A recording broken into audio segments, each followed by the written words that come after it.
Хартмут Кутер израснал во поранешна источна Украина, градејќи успешен бизнис со столарија по повторното обединување на Германија. Тој со децении гласал за десничарските демохристијани. Тоа се променило во 2015 година, кога тогашната канцеларка Ангела Меркел дозволи повеќе од 1 милион мигранти. Кутер сега е член на антиимиграцијската партија Алтернатива за Германија или АФД. Ich konnte es nicht verstehen. Für mich war das einfach... Се чинеше дека станува збор само за луѓе со темна кожа, кои не беа фини, кои не беа љубезни, кои не беа такви какви што сакав да бидат. Треба да покажете малку обзир, а тие воопшто не го прават тоа. Партијата Алтернатива за Германија ја користи фрустрацијата на гласачите поради миграцијата, која е на второ место пред изборите в недела со 21%. Она за што се залагам е да се запре оваа илегална миграција. Во меѓувреме, неотамнешниот бран на смртоносни терористички напади во Германија, последниот во Минхен, ја интензивираше дебатата за миграцијата. АФД ја доби поддршката од бизнисменот Илон Маск, истакнат сојузник на американскиот претседател Доналд Трамп. Но риториката на партијата одбива многу германци. АФД е надгледувана од домашните разузнавачки служби како наводна екстремистичка организација. Во Берлин и во други градови се одржаа протести против екстремната десница.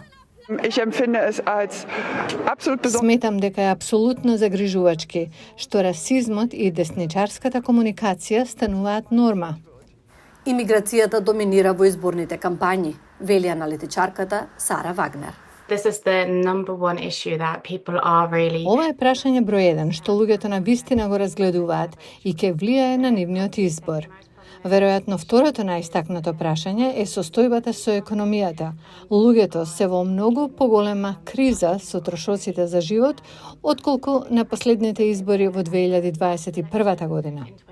Економските притисоци доведоа до колапс на трипартиската коалицијска влада во ноември. Актуелниот канцелар Олаф Шолц на социјалдемократите сака да го зголеми задолжувањето за да го пополни буџетскиот недостиг и да помогне во финансирањето на војната помош за Украина. Фридрих Мерц, лидер на демохристијаните, кои водат на анкетите со 29%, вели дека земјата не треба да прави повеќе долгови. Економијата на Сојузна Република Германија сега заостанува зад Европската Унија. Ние сме на последното место. Мерц најверојатно нема да добие мнозинство, но ја отфрли можноста за формирање коалиција со екстремно десничарската АФД. Тоа предизвика критики од американскиот подпредседател J.D. Венс, кој на делегатите на конференцијата за безбедност во Минхен во петокот им рече дека, цитирам, гласот на народот е важен. Мерц го обвини Венс за мешање во германските избори.